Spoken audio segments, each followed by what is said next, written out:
Hi guys, with this science video I'd like to look at this question: what is a source of light? Now, as we talked about in the last video, some people used to have some kind of weird ideas about where light came from. Some people even used to think that everything we saw kind of glowed. But that's not the case. What we see is all due to these things called sources of light. Now, a source of light is anything that creates light. So in the room itself that I'm in, most things in this room are not a source of light. I do have the lights, and I have the smart board, and I have a computer, and there's some light coming in from the sun outside. But the chairs and the tables and the whiteboard and the lockers, all these things, I wouldn't see them if it wasn't for the light that's coming in, right? Things that create light are called sources of light. Now you might ask yourself, how come some things create light?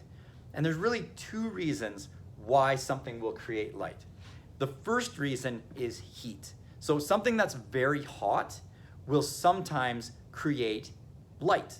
The sun is probably our best example of this, right? The sun is a giant burning mass, and we see it because of its heat more than anything else.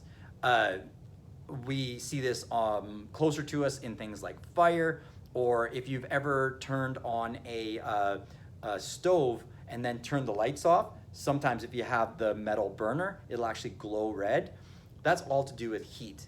We use this in these things called incandescent light bulbs, which are probably the kind of light bulbs you have in your house, right? The ones that are kind of shaped like this.